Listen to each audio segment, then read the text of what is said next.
វីដេអូនេះសូមផ្ញើជូនទៅបងប្អូនជាពិសេស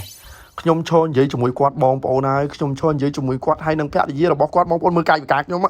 ញុំឈរឡើងចង់ចុកជើងបងប្អូនយើងបាទចុកជើងចុកដៃយ៉ាងណាក៏ដោយបងប្អូនហើយនិយាយកាយវិការគាត់អត់មានតបខ្ញុំមួយម៉ាត់ទេបងប្អូនគិតមើល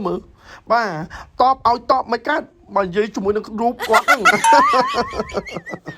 បងប្អូនកុំភ្លេចជួបជាមួយនឹងបងប្រេកនិងភរិយាជាទីស្រឡាញ់គាត់អូខេគាត់ទាំងពីររូបបងប្អូនហើយនៅក្រៅរស់រាយរាក់ទាក់មែនតើនិយាយពីថាផ្ដល់ស្នាមញញឹមជូនពុកម៉ែបងប្អូនទាំងអស់គ្នាហើយពិសេសបន្ថែមទៀតចង់ជួបគាត់នៅថ្ងៃទី14កុម្ភៈបងប្អូនកុំភ្លេចថ្ងៃទីវានៃសេចក្តីស្រឡាញ់ជួបនៅកោះពេជ្របងប្អូននឹងមានវត្តមានតារាចម្រៀងល្បីជាច្រើនរូបទៀតបងប្អូនហើយពិសេសមែនតើអញ្ចឹងអ្នកនៅរាជធានីភ្នំពេញបើយើងកុំភ្លេចទៅលេងទាំងអស់គ្នាកុំភ្លេចផ្ដល់ក្តីស្រឡាញ់ជូនចំពោះមនុស្សជាទីស្រឡាញ់ម៉ាក់ប៉ាក៏ដូចជាពិសេសបានគ្រប់គ្រងផលិតផលកូនខ្មែរក្រុមហ៊ុនខ្មែរវិជាបើយើងទាំងអស់គ្នាហើយសម្រាប់អ្នកនៅខាងកំពង់ចាមកុំភ្លេចនៅស្រុកជើងព្រៃបងប្អូនណាស្រុកជើងព្រៃខេត្តកំពង់ចាមក៏មានវត្តមានតារាចម្រៀងល្បីផងដែរអញ្ចឹងកុំភ្លេចបងប្អូនណាទៅចូលរួមគ្រប់គ្រងផលិតផលកូនខ្មែរទាំងអស់គ្នាដើម្បីឲ្យផលិតផលកូនខ្មែររបស់យើងមានការរីកចម្រើនកាន់តែខ្លាំងជាមួយនឹងក្រុមហ៊ុនខ្មែរបើវិជាតែងតែជួយបងវរៈកងទ័ពជួយបងជួនភាសឹកក៏ដូចជាពិសេសនោះជួយទៅដល់វិស័យគុនខ្មែររបស់យើងផងដែរនិងវិស័យគុនខ្មែរការប្រគំតន្ត្រីតាមបណ្ដាខេត្តបងប្អូនឃើញហើយច្រើនមែនតើហើយនៅក្នុងឱកាសឆ្នាំថ្មីនេះក៏មានអ្វីថ្មីពីក្រុមហ៊ុនខ្មែរវិជាពិសេស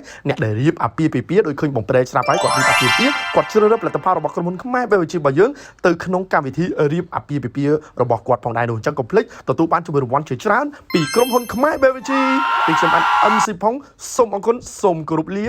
ត្រៀមជាមួយនឹងការទស្សនាវីដេអូថ្មីបន្តទៀតបាយបាយ